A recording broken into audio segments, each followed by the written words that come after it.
The views and opinions expressed by the hosts and the guests do not reflect those of the show, the management, and the company.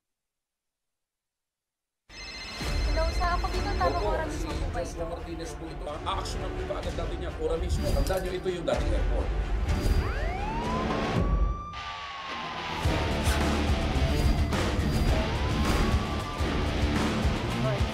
Ano namang kayong dalawa pinagchichismisan yung mga marites kayo, ha?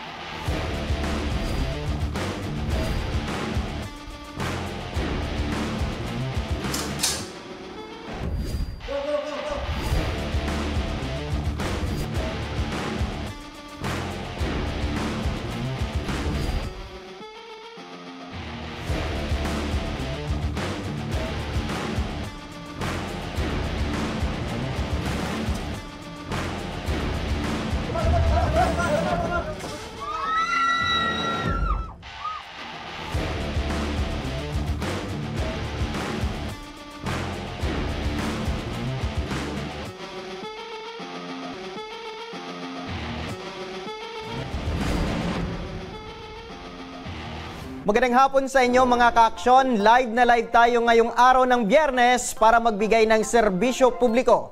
At live tayong napapakinggan sa 90.3 Radyo Oragon Sorsogon, 88.3 sa Catanduanes, 90.7 Legazpi City. At live rin tayong napapanood sa ating YouTube account. At napapanood rin tayo sa Congress TV tuwing alas 7 hanggang alas 8 ng gabi. Mula Lunes hanggang Biyernes sa Congress TV Channel 15 sa Metro Manila at Channel 62 sa GMA for the Box.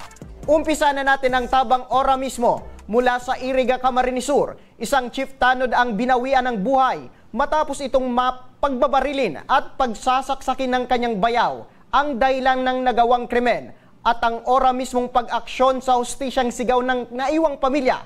Panoorin po natin sa lambat. Huwag mong kisnayan ang pagiging tatay ko! Hindi ko kuni-question ang pagkatatay mo! Ayusin mo! Bakit anong gusto mo? Ikaw, anong gusto mo? Ay, tumayaw!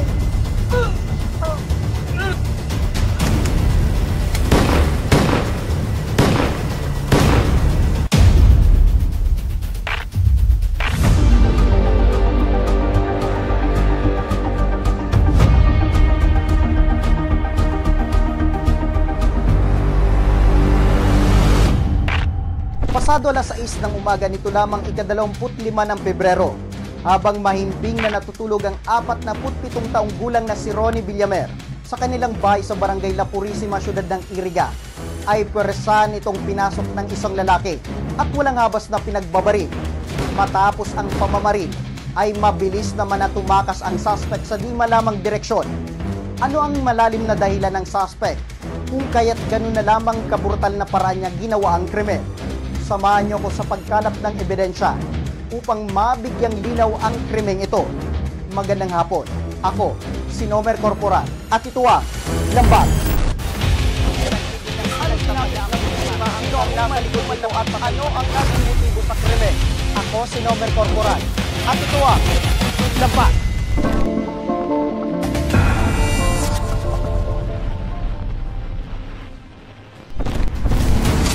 Sa lumabas na post-mortem report ng biktima, multiple stab wounds ang ikinamatay ng biktima. Meron din itong mga tama ng bala ng baril sa kanyang kaliwang kamay at katawan. Basta nung pagpunta ng pulis, nakita na lang na dugaan yung biktima. Basta sa medical legal po, yung tama is nasa dito po sa yung kutublet na yung pagsaksak tapos yung pagbaril. Ayon pa sa report, mayroon ding nakitang lastro sa kamay ng biktima na indikasyon na nanlaban pa umano ang biktima bago ito tuluyan mawala ng buhay.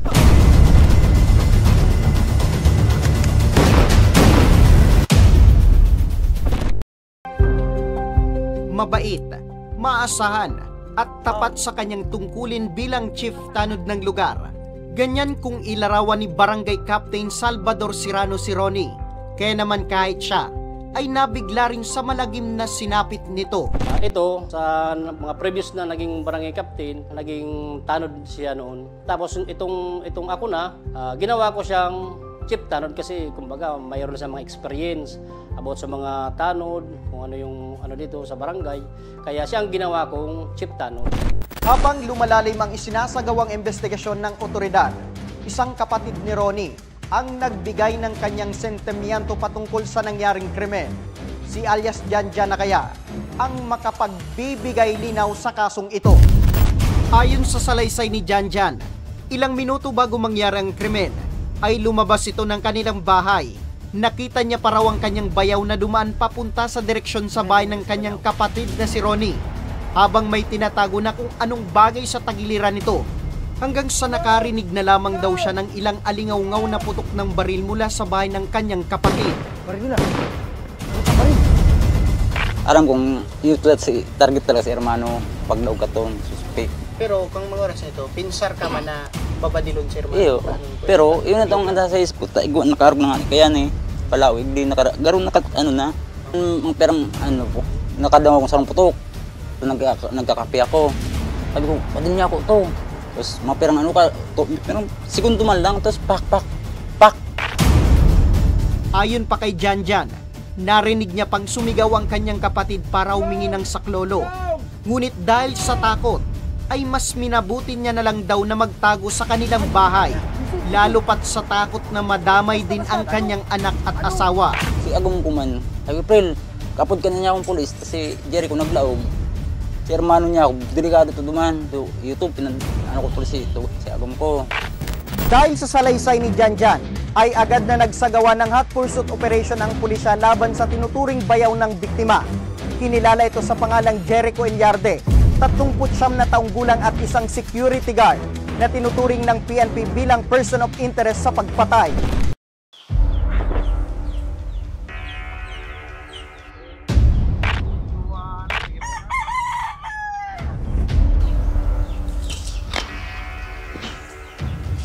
Ay, tumayaw!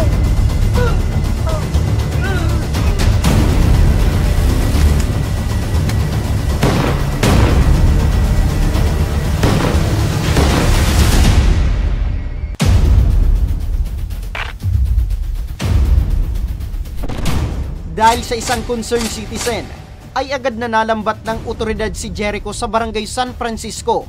Na-recover din sa kanya ang .38 revolver na baril na ginamit sa pagpatay. Wala naman pong eyewitness doon nangyari. Walang eyewitness. Yung naipano natin is lahat naman circumstantial. Ilang naman kasi dalawang tao doon. Wala namang ibang tao doon. Sa ginawang interogasyon ng pulisya kay Jericho, ay napaamin na siya sa ginawang krimen. Ngunit ang kanyang depensa ay nagawa lamang daw niya ito dahil sa matagal na nilang alitan. Iginiit pa niyang muntikan na rin daw siyang mataga ni Ronnie. Talagang every ganyan na mga insidente, nagkakandak talaga kami ng hot pursuit operation. And then, natuntun namin siya dito na sa barangay San Francisco. And then, yung aligasyon niya is magbubulon para i-surrender daw siya. And siyempre, same time, na-restore namin. Mula rin sa record ng Barangay La Purisima, lumalabas na mayroon ng matagal na reklamo laban kay Jericho dahil sa kanyang pagmamaltrato umano sa kanyang sariling anak na personal ding inasikaso noon ni Ronnie.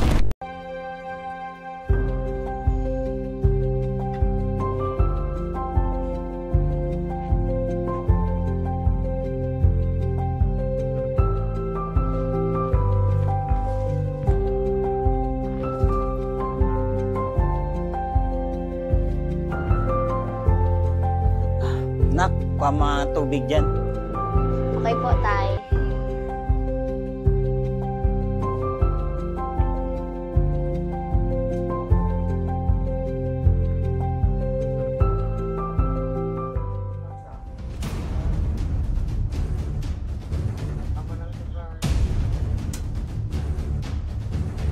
Nak, halika nga dito. Dalaga ka na talaga, Nak.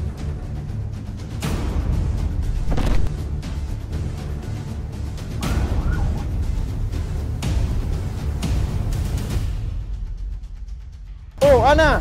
Ba't nandito ka? Parang may problema ka ata ah. Ano ba problema mo? Ba't napadpad ka rito? Wala. Sabihin mo na at baka makatulong ako. Ano ba yon? Anong problema mo? Ba't napadpad ka dito? Ano? May maltrato ka ng tatay mo? Iluko talaga yung tatay mo kahit kailan.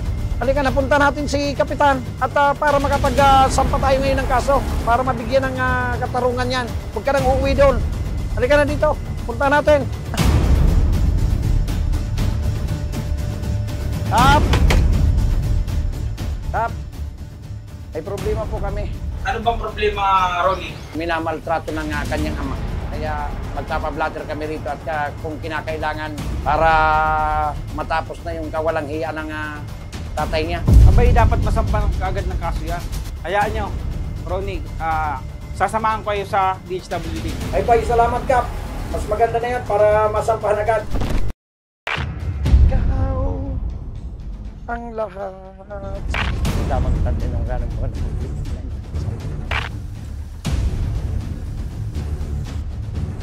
Hoy, Bayaw! Bakit pinapakialaman mo ang buhay ko? Hindi ako nakikialam ng buhay mo. Pamangkin ko yon. May karapatan ako doon. Huwag mong kristiyan ang pagiging tatay ko! Hindi ko kuni-question ang pagkatatay mo. Ayusin mo! Bakit anong gusto mo? Ikaw, anong gusto mo? Ayusin mo! May baril ka lang! Pasalamat ka! May baril ka lang! Pasalamat ka!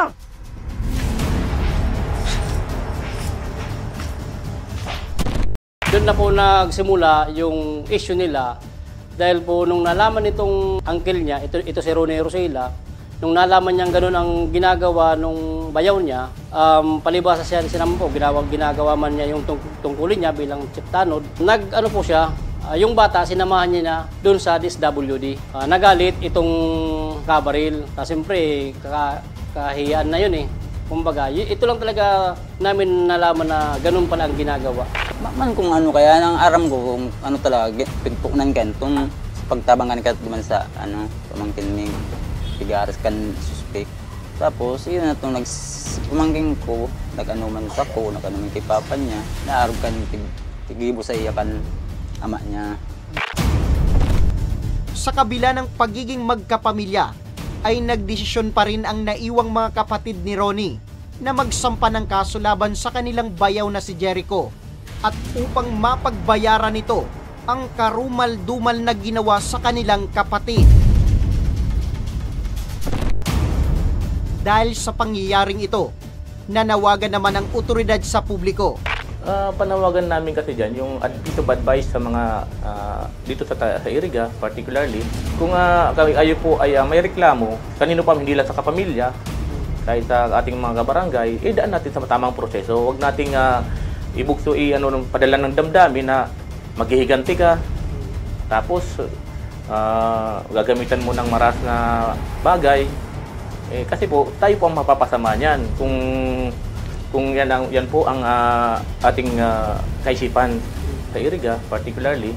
Kung kayo po ay may reklamo, kanino pa hindi lang sa kapamilya, kahit sa ating mga kabarangay, daan natin sa tamang proseso. Huwag nating ibugso padala ng damdamin na maghihiganti ka, tapos gagamitan mo ng maras na bagay. Kasi po, tayo po ang mapapasama niyan kung yan po ang ating kaisipan. Formal lang nasampa ng kasong pagpatay si Jericho Ilyarde at dahil gun ban, sinampan din siya ng paglabag sa Republic Act 10591 o Comprehensive Firearms and Ammunition Regulation Act. Maras man na inagaw ang buhay ni Ronnie, mananatili namang maninindigan ang pamilyang naiwan nito na ilaban ang kaso hanggang sa dulo. Hangad ng aming programa na patuloy na magsisilbing patunay ng lahat ng karumal-dumal na pangyayari at hindi nararapat ay mabibigyang din at hustisya. Sa ngalan ng aming programang Tabang Ora mismo, ako, si Nomer Corporal, at ito ang Lamban.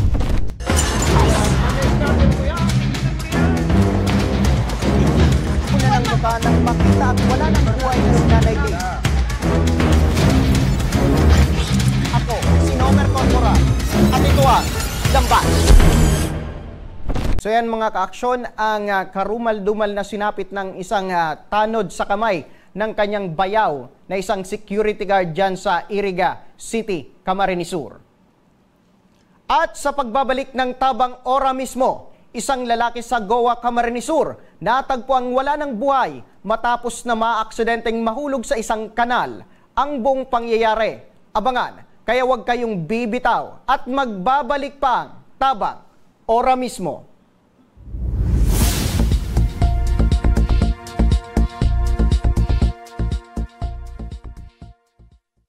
Marahay na aldaw sa Indo Gabos.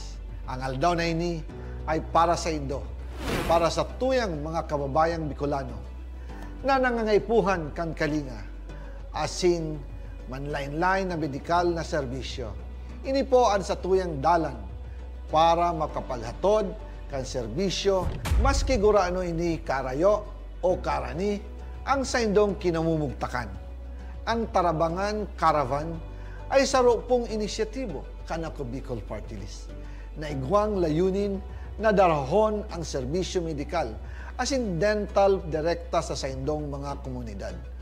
Aram po niya to na daigabos may kakayahan o pagkakataon na makaduman sa ospital o klinika. Kaya't kami na po ang nagrarani sa Indo. Kaibahan ang matitibay na doktor, dentista, medical personnel, asin mga volunteer kan ako Bicol Party List.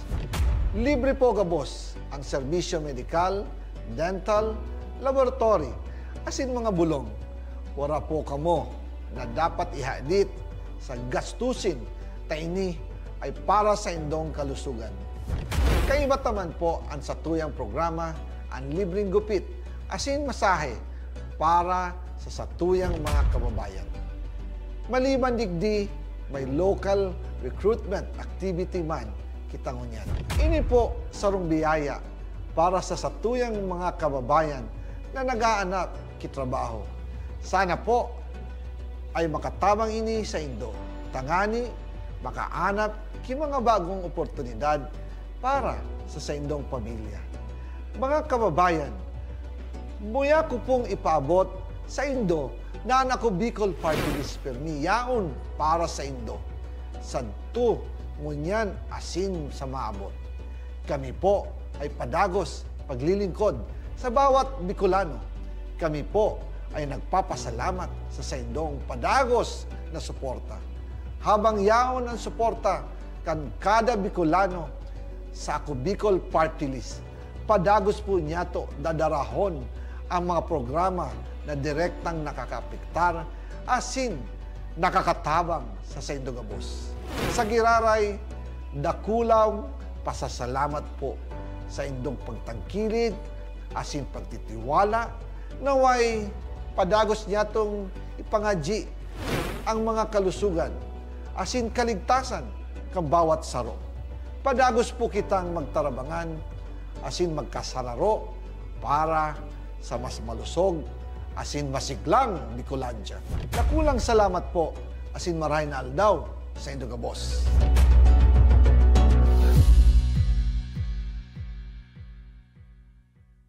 Jericho Rosales po, Bicolano.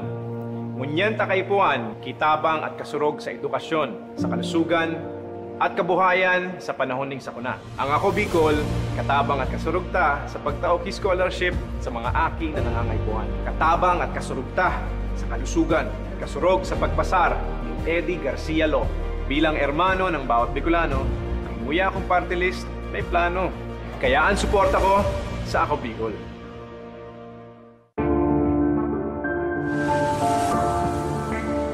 Sabi nila, wala ka daw ginawa nung nakaupo ka sa Senado. Ano pinanindigan mo? Pinanindigan ni Senator Lito kaming mahihirap. Binigyan niya kami ng libreng tulong legal para umunlad.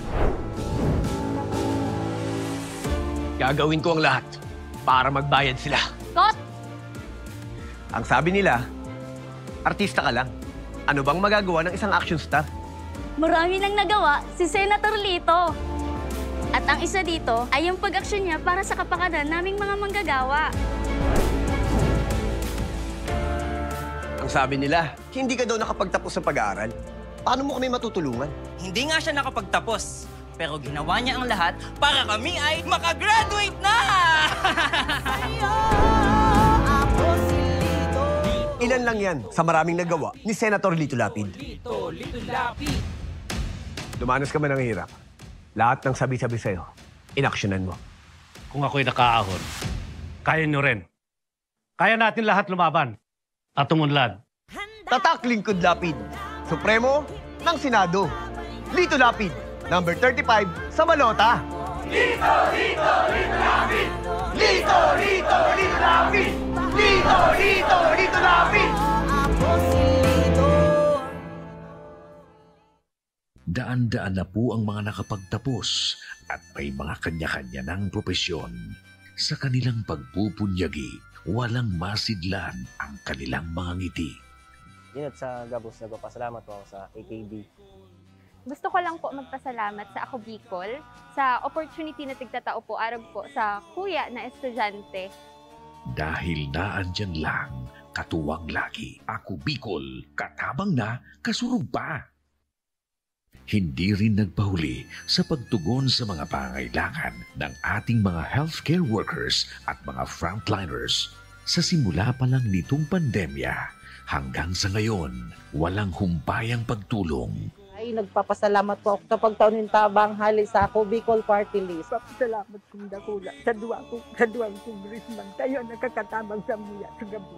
Maaasahan, Ako Bicol, katabang na, kasurog pa. Tucked away in the province of Albay, known for its perfectly shaped Mayon volcano, Misibis Bay Resort, a locally owned 5-hectare private island resort. The resort is ready for all those looking to balance tranquility and adventure. This tropical destination is where guests can either choose to relax under the palm trees or have an adventure under the sun. It features modern and luxurious rooms and villas, recreational facilities, and sophisticated services.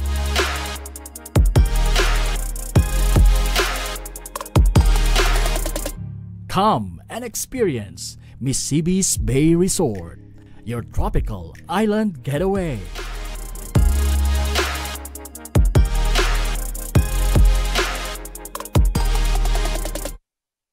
Problema sa tubig, agarang binigyang solusyon. Nagpatayo ng mga solar-powered water supply system sa mga liblib na lugar. Libre, malinis at maaasahang supply ng tubig 24/7. Nakulaon ng pagpapasalamat niya mo dahil may ikamalilinwan habang kami nabubuhay. Nakulaon ining tabang para sa gabos na tao digdi. Salamat po. Para sa ating mga kababayang nasa laylayan, Ako Bicol, katabang na, kasurog pa. Libo-libo na ang mga nabigyan ng tulong medikal. Bata, matanda, kahit sino man, lahat ng mga may karamdaman, may maaasahan.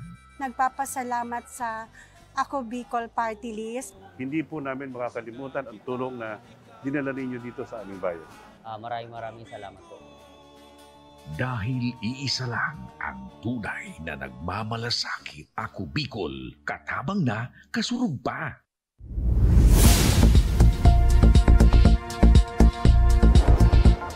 Nagbabalik ang tabang, ora mismo, mula sa Goa, Camarines Sur. Isang lalaki ang natagpo ang nakabulagta at wala na umanong buhay sa isang kanal. Para sa investigasyon na ito at para sa nagpapatuloy na ito, makakausap natin sa ibang kabilang telepono si Police Lieutenant Ray Malapo, ang Deputy Chief of Police ng Goa Municipal Police Station. Magandang hapon po, sir. Magandang hapon naman po. Opo, sir. Ano po ang posibleng nangyari po dito sa biktima? Allegedly, sabi ng IOC, may tumawag na kagawad sa barangay Payatan na mayroon daw nangyaring aksidente. Opo. Yung pinangyarihan po kasi galing ng Goa, medyo malayo na yun kasi boundary na po yun ng Goa and Tinampa. Kaya medyo malulay po yun dito sa aming lugar. So, ang sabi po ng kagawad na integrate ng IOC na nag-iisa man lang itong drive na nakamotor na ito. Opo.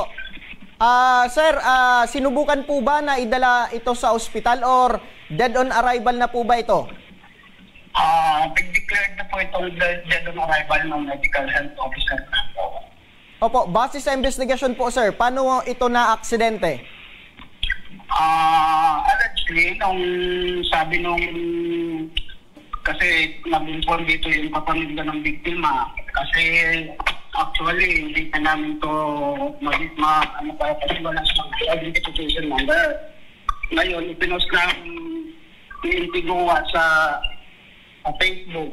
Yun, nalaman ko na itong biktima ay isang taga Stone 3, Barangay San Antonio,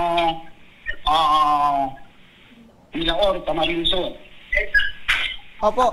Sir, base po sa lumalabas na investigasyon, human error po ba ang nangyari sa kanya? At kumbaga hindi naman hit and run?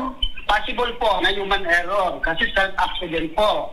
Pero yung IOC po at saka yung intel operatives po namin, pa sa nagkakanda pa po ng investigation kung ano talaga ang nangyari dito sa incident. Okay. So ibig sabihin po, sir, patuloy pa rin ang isinasagawang investigasyon regarding po dito sa pagkaka-aksidente nitong biktima? Yes po, sir. Opo, nung mga oras bang yun, sir, nung na-recover itong biktima, meron po ba itong suot na helmet?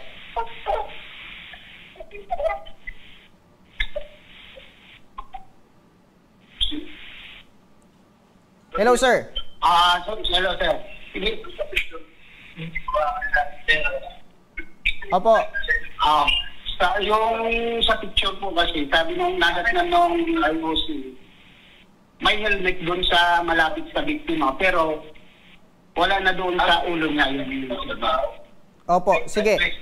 Nung pagkaka-recover po nito, sir, ng biktima, talagang wala po tayong identity. Tapos nang na-post po natin ito sa Facebook, meron na daw pong family na nag-claim nito? Sir, putol-putol ka po. Pwedeng pakiulit ng tanong, sir. Apo, sir, ulitin ko lang po nung pagkaka-recover nitong bangkay ng biktima, sir, nung una, wala po itong identity. Tapos na-post natin sa Facebook, meron na palang nakuha na natin yung details nitong biktima. Ayan. Naputo lang ang linya ni Police Lieutenant Malapo, ang Deputy Chief of Police ng Goa Municipal Police Station. Ayan, sinusubukan natin na tawagan ulit para mabigyan tayo ng impormasyon patungkol po dito sa pagkakasidente. Opo, sir, ulitin ko lang po anong mga oras na natagpuan po itong biktima na wala na talagang buhay? Wala po tayo talagang identity. Tapos na-post po natin sa Facebook. Nakakuha na ba tayo ng mga detalyes kung sino po itong biktima at taga saan? Opo, nakakuha na po. Opo. Ano daw? Okay. Sige. Ano po yung pangalan, sir, nitong biktima at taga saan po? Ilang taon na po ito?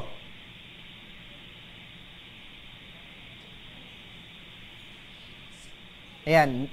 Talagang mahina po ang signal dyan sa Goa. Ayan. Tinatry po natin na tawagan ulit para maliwanagan po tayo kung ano talagang totoong nangyari dito sa pagkaka-aksidente ng biktima at pagkamatay nito.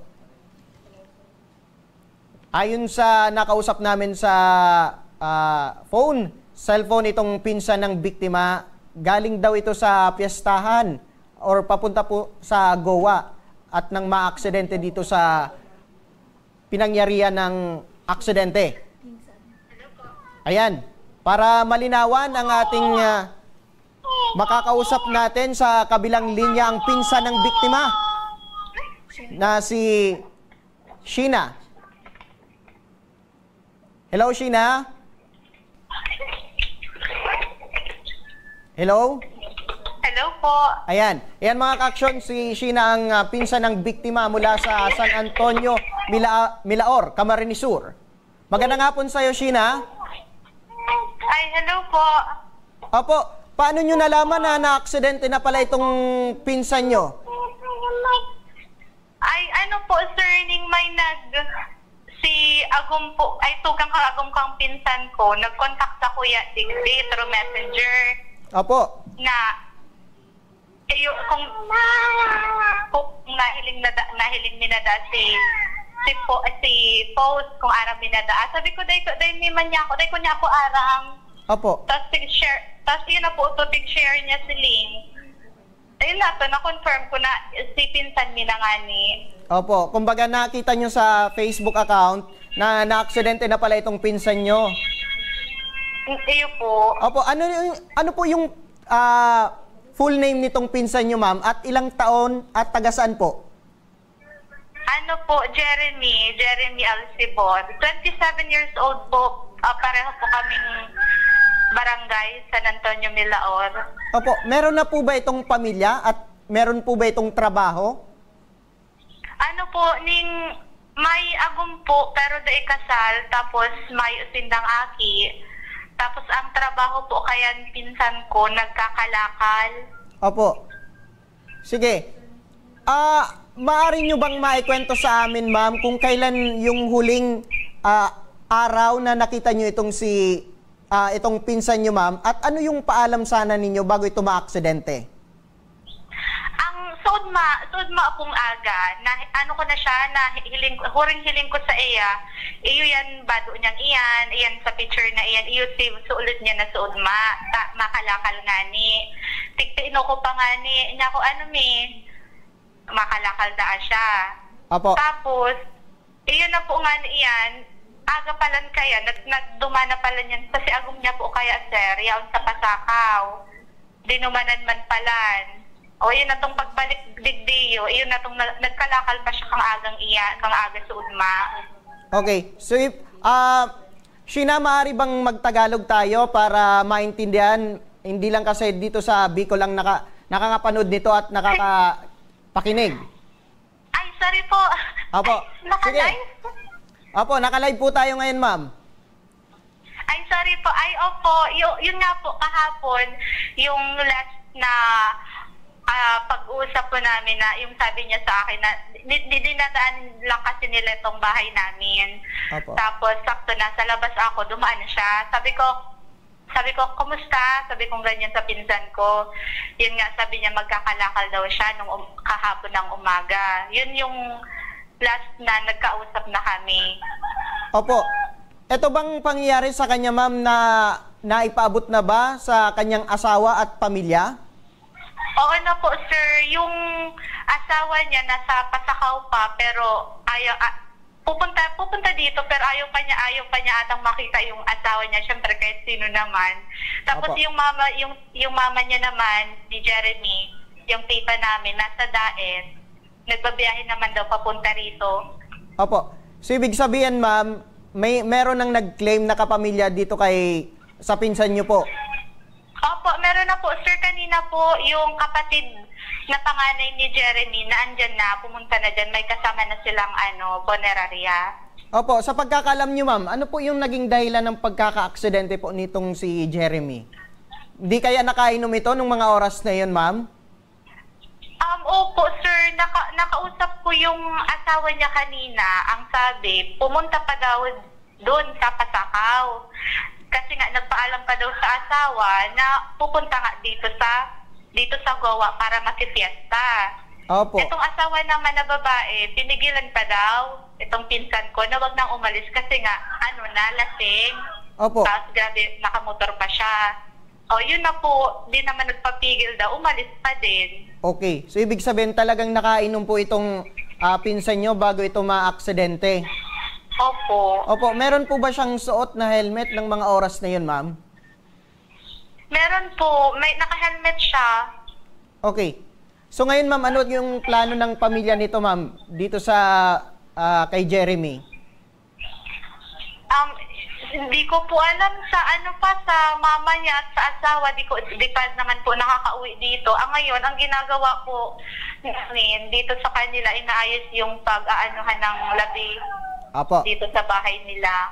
Apo, dahil po dyan, ma'am, maraming salamat po sa ibinigay niyo pong impormasyon regarding po dito sa pinsan niyo po, ma'am. Ay, okay po, sir. Apo, sige. Babalikan ko lang si PNP, si Deputy. Hello, sir? Yes, sir. Good afternoon. Apo, kanina nakausap ko na po yung pinsan na pick up na daw po dyan yung bangkay ni Jeremy ng kanyang pamilya. Actually, sir, kararating lang ng pamilya dito. Di ko pa nga nakakausap kasi hinihintay ko po yung interview. Apo, dyan po, sir, sa Goa, or especially dun sa pinangyarihan particularly, talagang accident-prone area po ba yun, sir? Opo, kasi alam mo naman po yung daan dito galing ng Goa going to Tinambak. May mga lugar talaga pong mga blind curve na tinatawag. Opo. Kaya most probably doon sa lugar na yun, kung hindi niya masyadong kabisado, marami na talagang na-aksidente po doon. Opo. Doon nga, kamusta naman yung panahon ng mga oras na yun po, Deputy, nung mga-aksidente ito? Gabi ba itong nangyari? Sa report po, nangyari ito mga bandang alas 9:30 ng gabi. Opo. Opo. Okay. Sa ganyan pong bagay, sir, ano po yung panawagan natin sa mga rider, especially itong biktima ay nakainom daw po bago magmaneho? Siguro, sa concern ng PNP niyan, pag po tayo pumupunta ng mga ganyang okasyon, pag uwi natin, siguraduhin natin na kaya na natin magmaneho ng safe. Opo. Kasi alam niyo po, yung taong nakainom, pag bumiyahe, lalo't nakakasalubong siya ng hangin, may possibility po siya tayong antukin, or habang nagdadrive tayo, yung ininom natin, medyo ma-feel na natin yung nainom natin na baka hindi na nakayanan yung ininom niya po. Okay. Kaya sa ano ko lang po, pag nakainom, kung medyo nakainom na, wag na munang umuwi. Opo. Maaari po, kinaumagahan na para at least safe niya ang pag-uwi niya po. Opo. Siguro, paalala rin po, Dicop, regarding po sa pagsuot ng mga safety gears, especially itong helmet. Opo.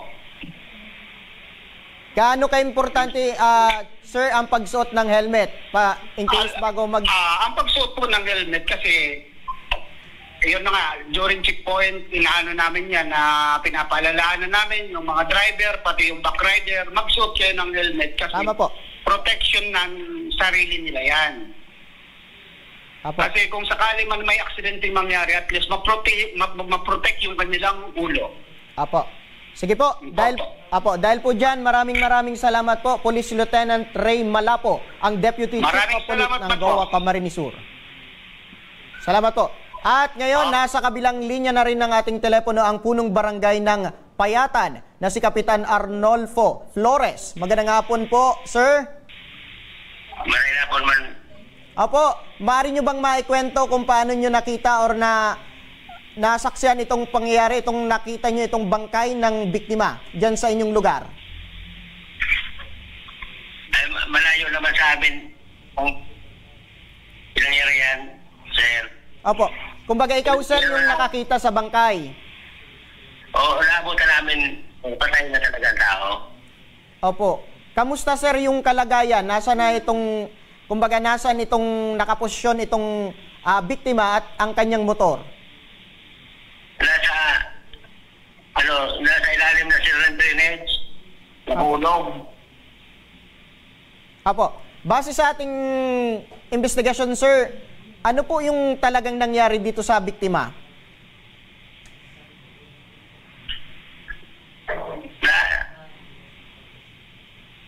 Na-aksidente sila, nahulog lang naman sa drainage. Opo. Wala kabanggaan. Opo. Sige, sir, matanong ko lang po, talaga doon sa lugar ng pinangyarihan, marami na po bang na-aksidente doon? Pangalawa na yung sir. Pangalawa na yung namatay. Okay. So anong mga ginagawa ng barangay para maiwasan yung ganitong aksidente dyan po sa lugar? Ano naman yun, sir, highway ba yung may ilaw naman doon sa malapit sa Urbada. Apo. Siguro sa amin, dagdagan yung mga timing yung Urbada. Apo, tama po. Apo. Sige, sige po, Kap, maraming salamat po sa ibinigay niyo pong oras sa amin. Opo, maraming salamat din po. Apo. So yan. At kung nakikinig po ang pamilya yung naiwang pamilya nitong biktima na si Jeremy, mananatiling nakasubaybay ang Tabang Ora mismo sa maari pang mga tulong na kinakailangan ng pamilya ng biktima. At yan ang mga natungayan nating mga reklamo at hinaing ngayong hapon. at ora mismo rin nating binigyang tugon. At para sa mga nagnanais na humingi ng tulong sa aming programa, panoorin po natin ito. Sa may mga problemang legal at medikal na nais humingi ng tulong sa ating programa, maaari po kayong magsadya sa aming tanggapan sa ground floor Embarcadero de Legazpi, Victory Village, Legazpi City. Bukas po ang aming tanggapan mula Lunes hanggang Sabado, alas 8 ng umaga hanggang alas 5 ng hapon. Sa mga nasa Metro Manila naman po at kalapit na lugar, maaari po kayong humingi ng tulong sa Action Cost Center sa North Wing ng Batasang Pambansa. Magpunta lamang po kayo tuwing araw ng Lunes alas 8 ng umaga hanggang alauna ng hapon. Para naman sa mga taga Caloocan City, bukas na rin ang ating Action Cost Center sa Barangay 175, Multipurpose Hall, Caloocan City tuwing Miyerkules, mula alas 10 ng umaga hanggang alas 12 ng tanghali mga ka-aksyon. Maaari na rin po kayong magtungo sa Tabang Ora mismo Satellite Office sa Camarines Norte sa Provincial Capitol Building, Barangay 3, Daet, Camarines Norte. At para naman sa mga taga Camarines Sur, maaari na rin kayong dumulog sa Zone 2, Tagungtong, Goa, Camarines Sur. Bukas po ang aming tanggapan mula Lunes hanggang Biyernes, alas 8 ng umaga hanggang alas 4 ng hapon. Maaari din kayo magpadala ng mensahe sa aming official Facebook page na Tabang Ora mismo. Kahit anong reklamo ay amin pong tinatanggap. Huwag niyo rin pong kalimutang i-follow ang aming mga official social media account sa aming Facebook account, YouTube at TikTok account, Tabang Ora mismo.